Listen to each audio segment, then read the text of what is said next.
Welcome to फ्यूके education. मैं रश्मि परिहार आपके लिए क्लास 12th की इकोनॉमिक्स लेकर आई हूँ। इकोनॉमिक्स का ये हम सेकंड चैप्टर पढ़ रहे हैं और सेकंड चैप्टर का आज ये जो टॉपिक है हमारा वो है मांग के निर्धारक तत्व। ठीक है, तो उपभोक्ता के व्यवहार का सिद्धांत जो चैप्टर है उसका जो टॉपिक है आज का मांग के निर्धारक तत्व। ठीक है, तो चलिए स्टार्ट करते हैं क्लास। अब मुख्य मांग के निर्धारक तत्व कौन कौन से हैं, सबसे पहले हम ये देख लेते हैं कि देखिए मांग के निर्धारक तत्व एक मूल्य हो गया, प्राइस हो गया, उपभोक्ता की आय हो गई, इनकम ऑफ कंज्यूमर है ना, और पसंद और प्रवृत्तियां, इसको हमने पहले भी देखा है, और विकल्प जो वस्तुओं का मूल्य होता है उसके लिए, और एक पूरक वस्तुओं के मूल्य और जनसंख्या। ठीक है, तो देखिए क्या होता है कि ये सबसे प्रमुख कारक है। मूल्य बढ़े मांग घटे। अब यहाँ पे देखिए जो एरो बना मतलब कि मूल्य तो बढ़ा और मांग क्या हो गई, घटे। और जब मूल्य घटे तो मांग बढ़े, मूल्य बढ़ता है तो मांग घट जाती है, और मूल्य घटे तो मांग क्या हो जाती है, बढ़ जाती है। ये कॉन्सेप्ट जो है वो आपको क्लियर होना चाहिए कि मूल्य बढ़ता है तो मांग घट जाती है और मूल्य घटता है तो मांग बढ़ जाती है। ठीक है, तो ये प्राइस है जो उपभोक्ता की आय, इनकम ऑफ सामान्य वस्तुओं के लिए। अब आय बढ़ती है तो मांग क्या हो जाती है, बढ़ती। भाई नॉर्मल सी बात है कि अगर आय बढ़ती, इनकम बढ़ती है हमारी, तो हम डिमांड ज्यादा करते हैं, तो क्या होती है, डिमांड बढ़ जाती है। अब जो हीन वस्तुएं होती हैं, इंफीरियर गुड्स जो होते हैं, उनके लिए आय बढ़ती है तो मांग घट जाती है ना। तो उनके लिए क्या होता है, भाई आय बढ़ जाती है तो भी मांग जो है वो घट जाती है, जो निम्न कोटि की वस्तुएं होती हैं। तो अगर उपभोक्ता ज्यादा पैसे आते हैं उसके पास या ज्यादा उसकी आय हो जाती है, तो फिर वो निम्न कोटि की जो वस्तुएं हैं जिसकी क्वालिटी अच्छी नहीं होती, तो उनको खरीदना वो कम कर देते हैं। ठीक है, पसंद और प्रवृत्ति, टेस्ट ऑफ, देखते हैं इसको कि यदि कोई वस्तु फैशन में है, मान लीजिए अभी जैसा है कि कोई वस्तु नई फैशन में आई है मार्केट में, बाजार में, और आपको बहुत पसंद है वो, तो उसकी मांग क्या होगी, अधिक होगी, क्योंकि वो भी फैशन चल रहा है उसका। तो उसकी अगर मांग अधिक, उसकी डिमांड जो है क्या है, होगी, अधिक होगी। तो अगर वो उसका प्राइस ज्यादा है तो भी उपभोक्ता उसको खरीदेगा। ठीक है, विकल्प वाली वस्तु जो होती है, यदि चाय महंगी हो जाए तो कॉफी सस्ती हो जाए तो लोग कॉफी ज्यादा पियेंगे। ठीक है, विकल्प है हमारे सामने, दो ऑप्शन है। विकल्प है कि अगर भाई चाय ज्यादा महंगी होगी तो हम कॉफी पीना स्टार्ट कर देंगे। ठीक है, इसी प्रकार से पूरक वस्तुएं जो होती हैं, उनमें अगर पेट्रोल महंगा हो जाए तो गाड़ियों की मांग घट जाएगी। भाई अगर पेट्रोल महंगा हो जाएगा तो लोग क्या करेंगे, गाड़ियां कम खरीदेंगे, क्योंकि गाड़ी तो पेट्रोल से ही चलेगी, उसके लिए कोई ऑप्शन नहीं है। तो इसलिए क्या होगा कि अगर पेट्रोल महंगा हो जाता है तो लोग बाग गाड़ियां कम खरीदने लगेंगे, जिससे कि गाड़ियों की डिमांड क्या होगी, घट जाएगी। ठीक है, अब जनसंख्या बढ़ने से भी मांग बढ़ती है, खासकर रोजमर्रा की वस्तुओं की। अगर मान लीजिए जनसंख्या बढ़ी है, आपके घर में जहां 4 सदस्य थे वहीं पे सदस्यों की संख्या बढ़ के 6 हो गई या 7 हो गई, तो आप ज्यादा वस्तुओं को खरीदेंगे, खाने वाली वस्तुएं भी ज्यादा खरीदेंगे। बहुत सी ऐसी वस्तुएं जिनको आप ज्यादा खरीदने लगेंगे, सब ज्यादा तो खाने वाली वस्तुएं ही खरीदेंगे, और या फिर उनको कुछ पहनना है, लाना है, तो वो भी आप ज्यादा खरीदेंगे। इस प्रकार जनसंख्या बढ़ती है तो भी डिमांड जो है वो क्या हो जाती है, बढ़ जाती है, खासकर जो हमारे रोजमर्रा की वस्तुओं के, मतलब जो हम डेली यूज करते हैं चीजें।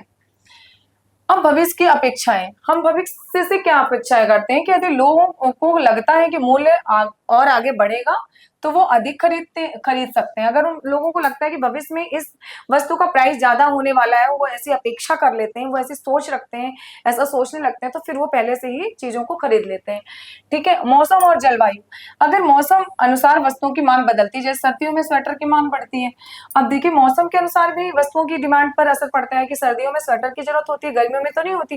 भाई गर्मियों में तो कोई स्वेटर की डिमांड नहीं करता, पर ठंड में ही वो जरूरत होती है स्वेटर की। अब गर्मियों में हमें ठंडे पानी की जरूरत होती है, कोल्ड ड्रिंक्स की जरूरत पड़ती है, आइसक्रीम की जरूरत पड़ती है ना।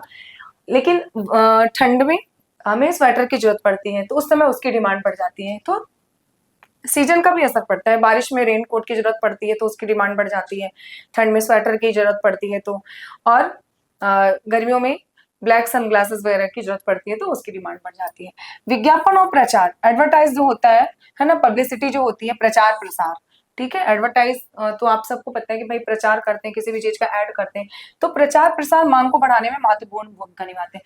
अब हमें किसी वस्तु की मांग बढ़ानी, मतलब हम चाहते हैं कि इसकी डिमांड ज्यादा हो, ज्यादा लोग इसको खरीदे, तो हम उसका क्या करेंगे, एडवर्टाइजमेंट करेंगे, ऐड करेंगे, उसका उसका प्रचार प्रसार करेंगे, लोगों तक उसको पहुंचाएंगे कि किस प्रकार से इस वस्तु का प्रचार किया जाए कि लोगों को ज्यादा से ज्यादा इस वस्तु के बारे में नॉलेज हो और वो ज्यादा से ज्यादा इसकी डिमांड करें, ज्यादा से ज्यादा इसको खरीदें।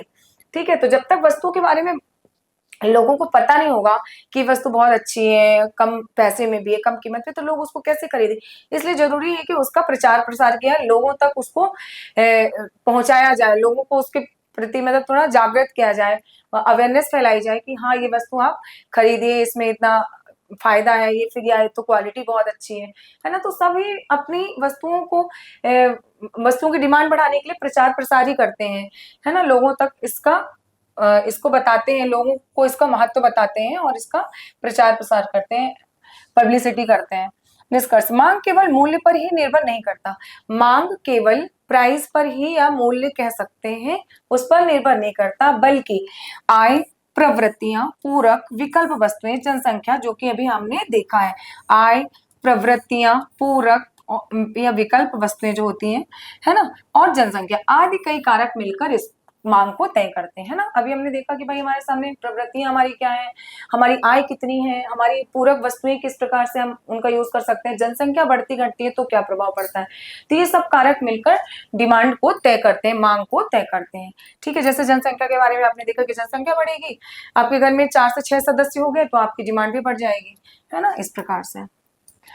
अब सामाजिक और सांस्कृतिक बदलाव, सामाजिक रुझान या सांस्कृतिक बदलाव भी मांग को परिवर्तन कर सकता है। फैशन, लाइफ स्टाइल, अभी कुछ नया ट्रेंड में आ गया, नई नई स्मार्टफोन भी देखिए नए नए आते रहते हैं, तो आपकी वहां पे भी डिमांड बढ़ जाती है। नया कोई फैशन आ गया, कपड़ों में आ गया नया फैशन, तो आपकी डिमांड बढ़ जाती है ना। लाइफ स्टाइल के बदलाव से भी आपकी डिमांड पर प्रभाव पड़ता है।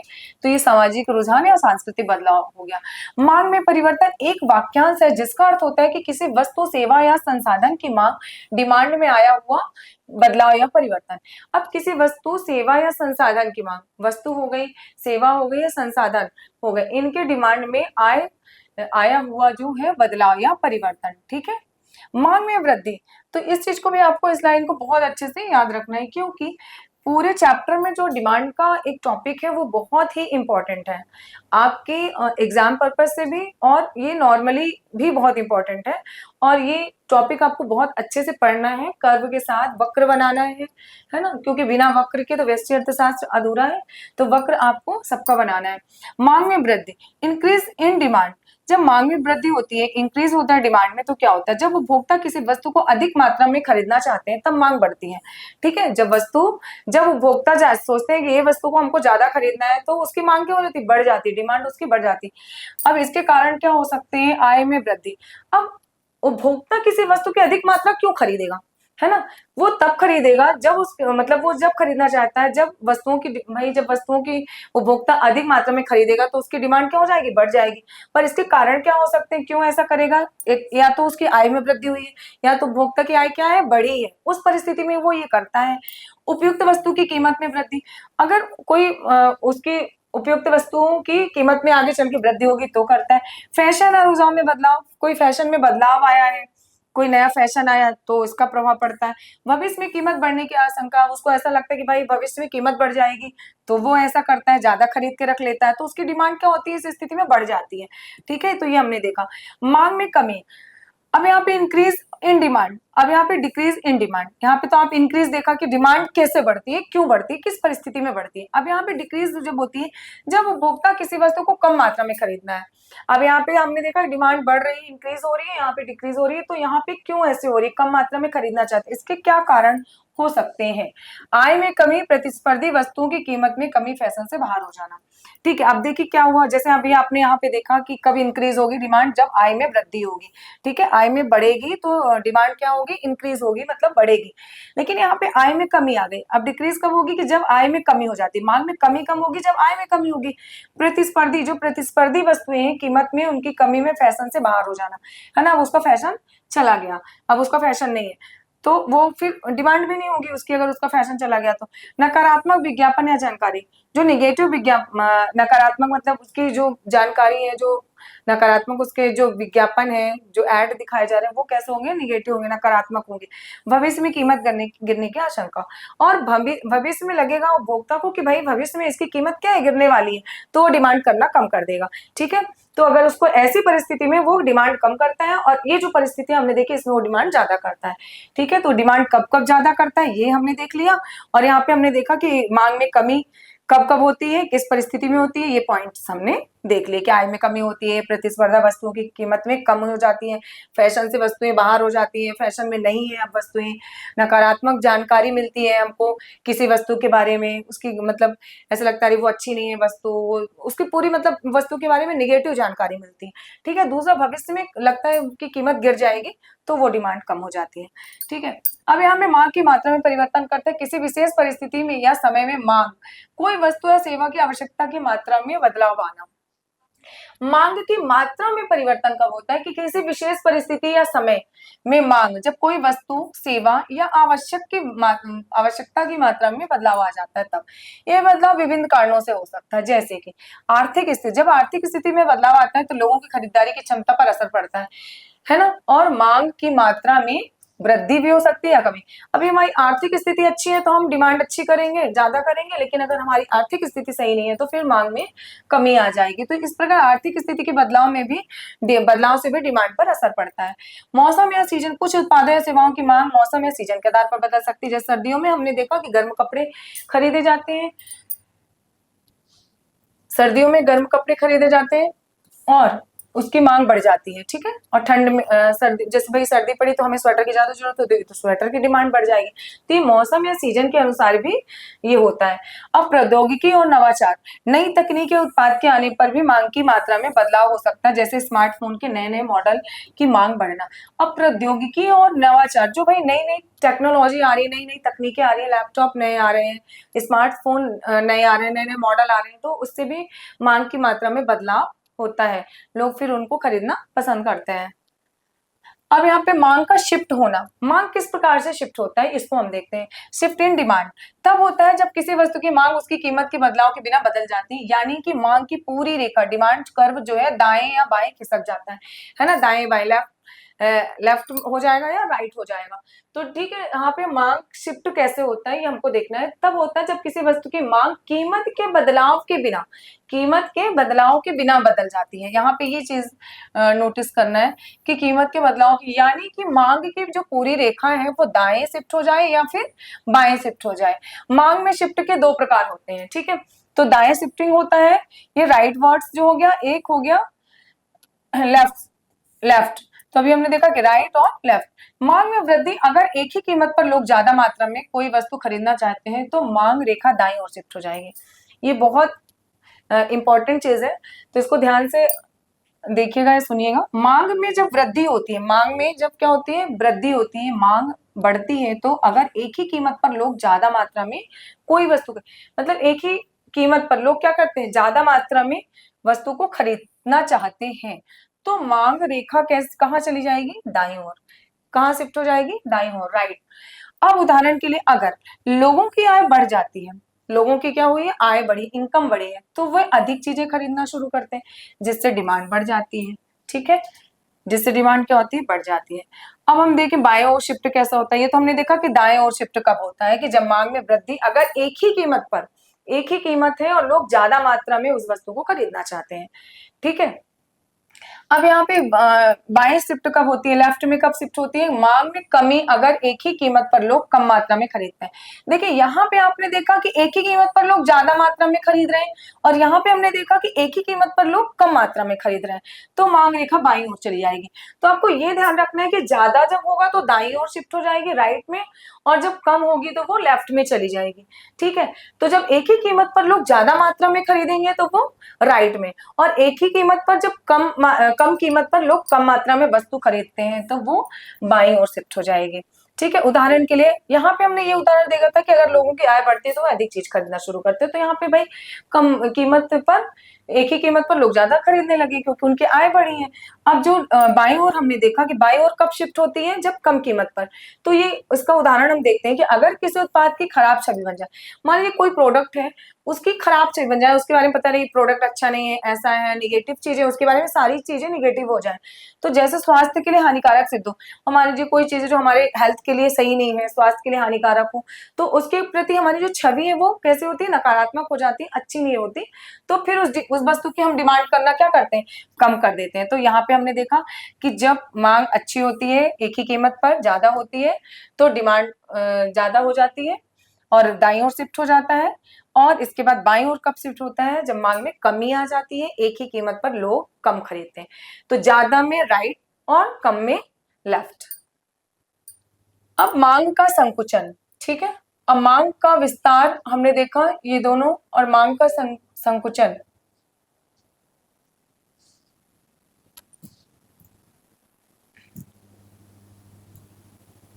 ठीक है, मांग का संकुचन और मांग का विस्तार, ठीक है, ये दोनों अब दाएं वस्तु की अपनी कीमत में बदलाव के कारण होती है, ना कि अन्य कारणों से। अब मांग का संकुचन और विस्तार कब होता है, ये दोनों अवधारणाएं वस्तु की अपनी कीमत में बदलाव के कारण होती है। मांग में विस्तार कब होता है, मतलब ज्यादा मांग कब होती है, और संकुचन मतलब छोटा, कम, संकुचित मतलब कम हो जाना, विस्तार मतलब ज्यादा हो जाना। तो मांग में संकुचन कब हो जाता है, मांग डिमांड कब हो जाती है, और विस्तार उसका कब हो जाता है, ज्यादा कब हो जाती है। तो ये दोनों चीजें अपनी कीमत में बदलाव के कारण होती है, उसके प्राइस में बदलाव के कारण होती है, ना कि अन्य कारणों से। ठीक है, इन दोनों में मांग रेखा, डिमांड कर्व अपनी जगह पर रहती है, लेकिन हम उसी रेखा पर ऊपर नीचे चलते रहते हैं। ठीक है, मतलब कि अपनी जगह पर रहती है, लेकिन हम उसी रेखा पर ऊपर या नीचे चलते रहते हैं। अभी हम देखेंगे आगे। मांग का संकुचन जो है, जब वस्तु की कीमत बढ़ती है तो उपभोक्ता कम मात्रा में खरीदते हैं। ठीक है, मांग संकुचन कब होता है, मांग कम कब होती है, जब वस्तु की कीमत जो है बढ़ती है तो उपभोक्ता कम मात्रा में खरीदने लगते हैं, उसकी डिमांड कब हो जाती है, कम हो जाती है। इसका मतलब है कि मांग घट जाती है। हम मांग रेखा पर ऊपर की ओर चलते हैं। उदाहरण के लिए अगर दूध की कीमत 50 से बढ़कर 60 प्रति लीटर हो जाए तो लोग कम दूध खरीदेंगे। ठीक है, ऐसा ही करेंगे, क्योंकि अगर दूध की कीमत 50 रुपए है मान लीजिए, तो हम तो ज्यादा खरीद रहे हैं, मान लीजिए हम 2 किलो दूध खरीद रहे हैं, अगर 60 रुपए हो गया तो हम फिर 1 ही किलो खरीदेंगे। तो इस प्रकार से लोग कम दूध खरीदने लगेंगे। अब मांग का विस्तार, ये तो था हमारा मांग का संकुचन, है ना, कि डिमांड संकुचित कब हो जाता है, कम कब हो जाता है, ठीक है, किस परिस्थिति में कम हो जाता है। अब यहाँ पे हम मांग का विस्तार देखेंगे कि बढ़ता कब है मांग, डिमांड बढ़ती कब है, इसका विस्तार कब होता है, जब वस्तु की कीमत घटती है। जाहिर सी बात है कि भाई जब वस्तु की कीमत घटेगी, प्राइस घटेगा, तो उसकी डिमांड जो है वो बढ़ जाएगी, तो उपभोक्ता ज्यादा मात्रा में वस्तुएं खरीदने लगते हैं। इसका मतलब है कि मांग बढ़ गई है, मांग बढ़ जाती है। हम मांग रेखा पर नीचे की ओर चलते हैं। ठीक है, उसमें हमने क्या किया, मांग रेखा में ऊपर क्यों गए और इसमें हम नीचे की ओर चले गए।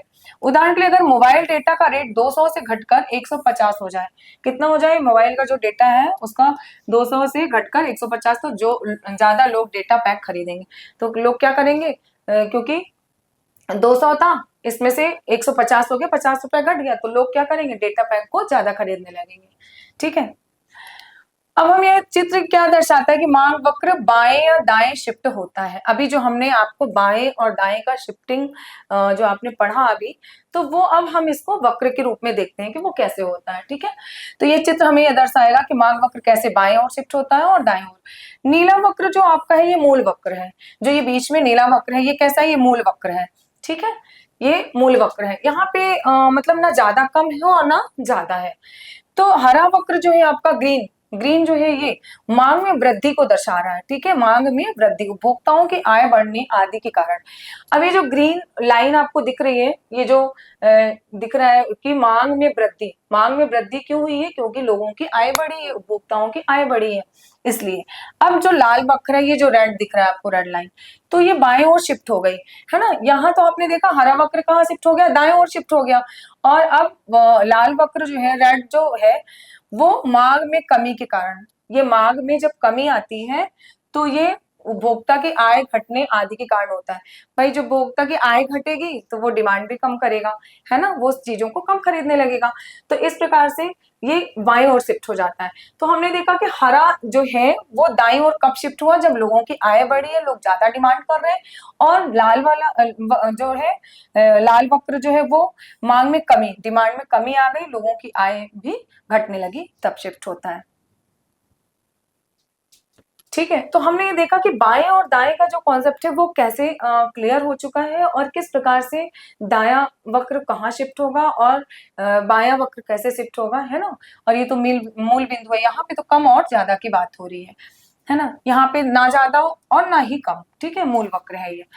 तो यहाँ पे हमने देखा कि मांग किस प्रकार से, उपभोक्ता की मांग किस किस परिस्थिति में बदलती है, कब कम होती है डिमांड, कब ज्यादा होती है ना, और किस प्रकार, किन परिस्थितियों में ज्यादा कम हो रही है, कैसे वो किन परिस्थितियों में अपनी मांग को बढ़ा रहे हो और अपनी मांग को घटा रहा है।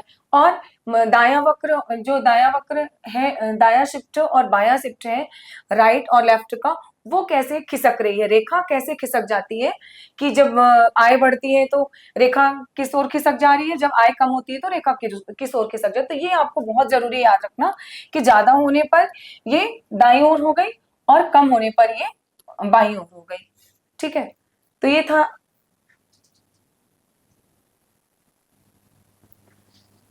था आज का हमारा ये टॉपिक। आज का ये टॉपिक यहीं पे एंड होता है।